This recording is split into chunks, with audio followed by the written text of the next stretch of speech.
Boa noite, pessoal. Tudo bem com vocês? Eu sou a professora Léa, professora de língua portuguesa, e esta é a nossa videoaula de hoje. Então, na nossa videoaula de hoje, vamos falar um pouco sobre a questão da pontuação na construção do texto. Ou seja, o quanto é importante a pontuação para se construir um texto coeso e, ao mesmo tempo, coerente. Então, vamos começar? Então, primeiramente, para que servem esses sinais? Tá? Então, nós temos aqui, olha só, os dois pontos, o sinal de interrogação, nós temos o traço, nós temos o ponto, nós temos a vírgula, nós temos as reticências, ponto e vírgula, e nós temos o sinal de exclamação. Então, para que servem esses sinais? Vamos aprender um pouco sobre isso.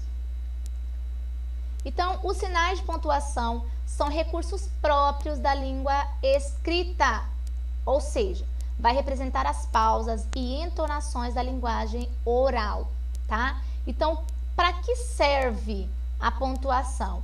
A pontuação, basicamente, ela vai servir para representar essa questão da pausa dentro do texto, dentro do contexto, dentro da oração, dentro da frase.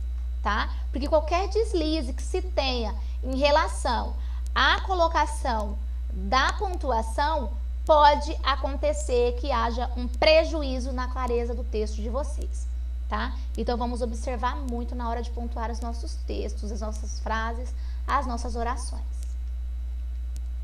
Então, vamos observar algumas construções, ou seja, alguns exemplos que eu coloquei aqui para vocês. Olha esse exemplo.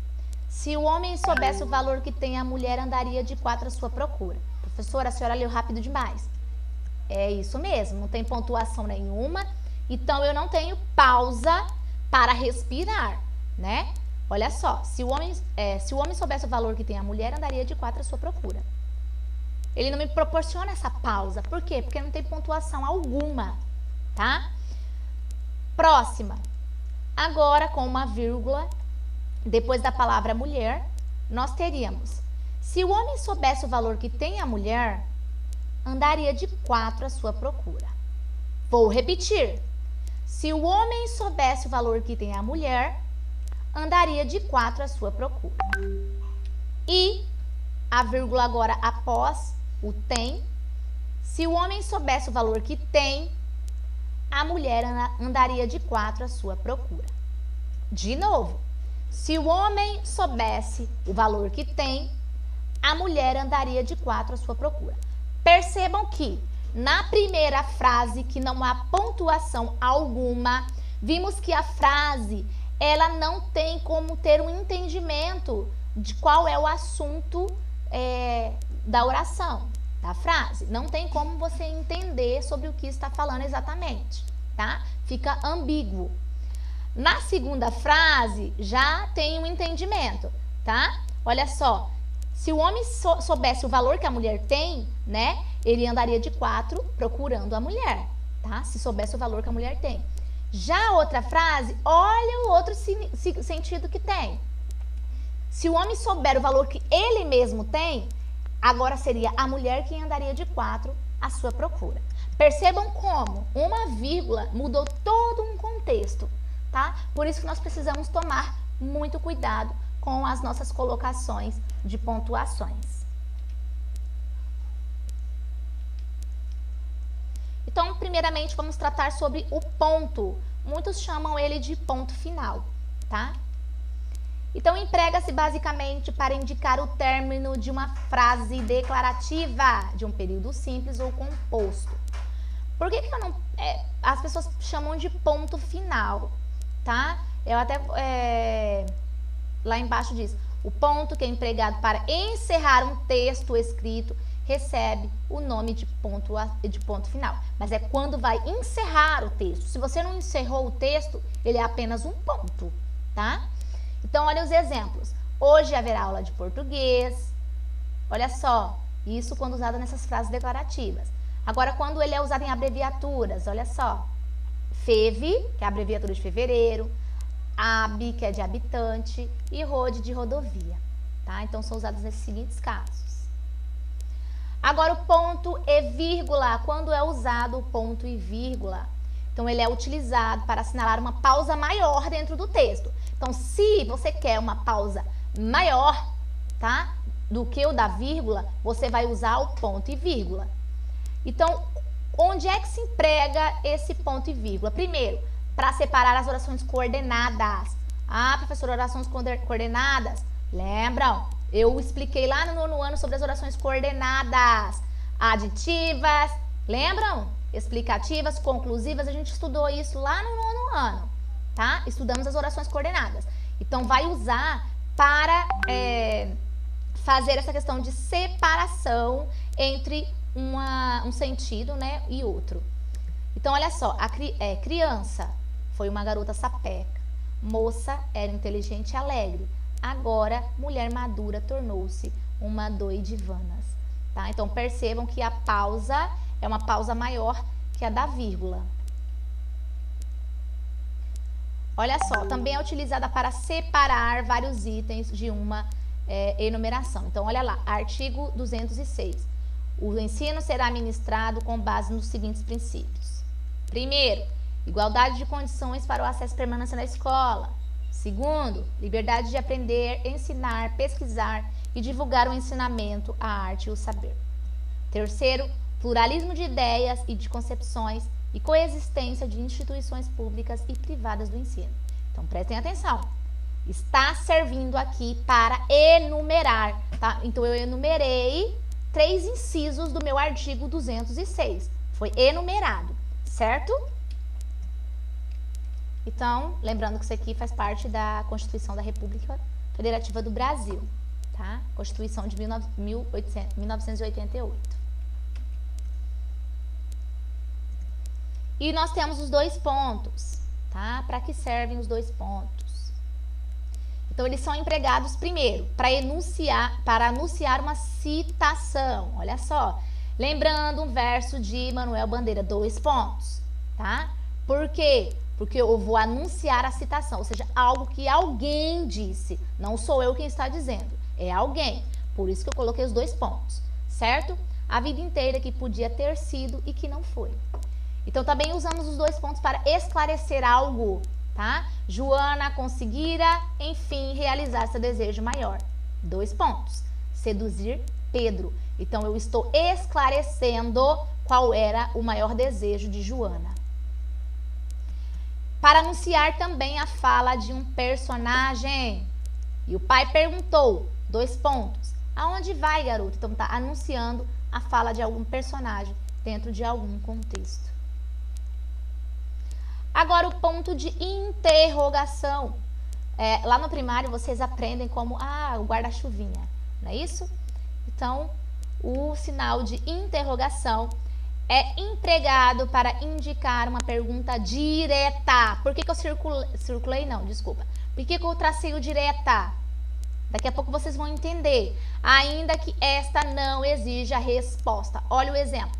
Onde estarão as causas dos problemas sociais brasileiros? É uma pergunta direta. Eu estou perguntando diretamente a alguém.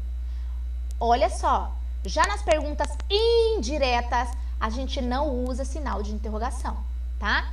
Quero saber o motivo da sua falta. É uma pergunta indireta, tá? Então, não usa sinal de interrogação, certo? Apenas nas diretas. O ponto de exclamação.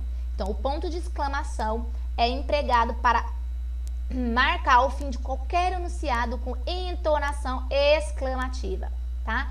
Que normalmente exprime admiração, surpresa, assombro, indignação, entre outros. Então, olha as frases.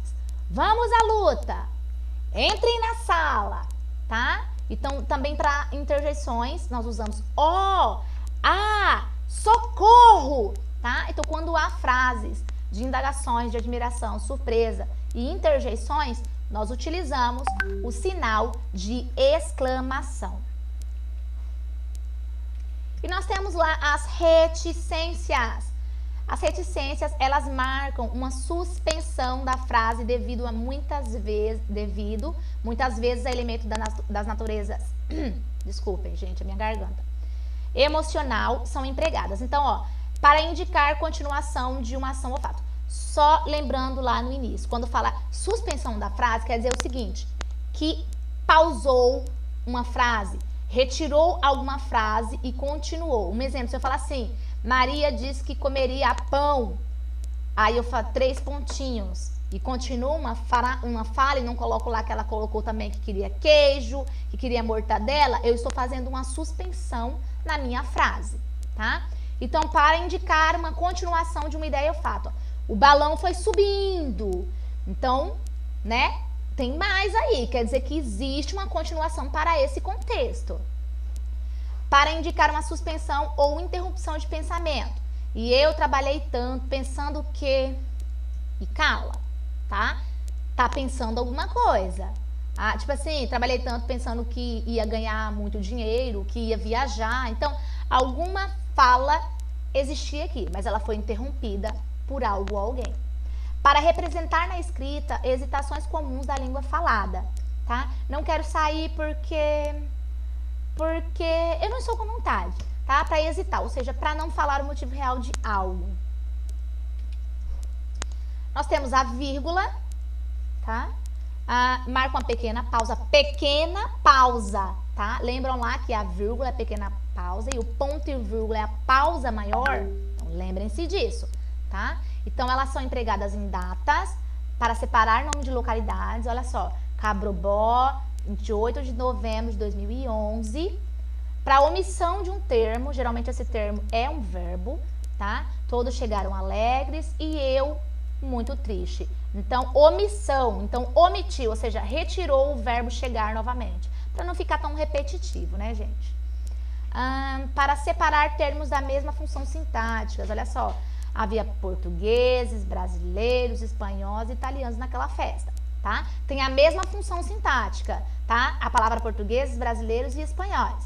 Adjetivos pátrios. Lembram lá da questão dos adjetivos pátrios? Para separar o vocativo, olha só. Alunos, prestem atenção. Para separar o aposto, Cobroró, a terra da cebola, é uma cidade hospitaleira. Então, teve, tá? O que seria esse aposto? Um exemplo, se eu tiro essa palavra, esse termo que eu grifei, que é a terra da cebola. Se eu falar assim, Cobrobó é uma cidade hospitaleira. Tem sentido? Tem. Precisaria colocar que é a terra da cebola? Não, mas eu quis colocar. Então, isso que eu separei entre vírgula poderia ser retirado do texto que não sofreria alteração alguma. Para isolar palavras e expressões explicativas ou retificadas. A saber, por exemplo, isto é ou melhor. Aliás, além disso, olha só. Eles viajaram para a América do Norte. Aliás, para o Canadá, tá? Então, tá explicando, ou seja, tá retificando algo que foi dito de maneira errada, certo? Retificar uma expressão. Nós temos o travessão, tá? Então, o travessão é um traço maior que o hífen, tá? E costuma ser empregado, olha só, no discurso direto, para indicar a fala de um personagem, ou também a mudança de interlocutor no diálogo, ou seja, a mudança de personagem nos diálogos. O que é isso, mãe? Olha só, percebam que há um travessão. Por quê? Porque é um diálogo, é a fala de um personagem. É o seu presente de aniversário, minha filha. Também serve para separar expressões ou frases explicativas intercaladas, olha só. E logo me apresentou a mulher, uma estimável senhora e a filha, tá? Também está explicando uma situação, certo? Então, a aula de hoje era isso. Espero que tenham entendido. Caso tenham dúvidas em relação ao conteúdo, em relação às atividades, podem estar entrando em contato comigo. Fiquem com Deus. Não se esqueçam de se cuidarem, ficar em casa, estudar. E muito obrigada por terem ficado comigo até o final.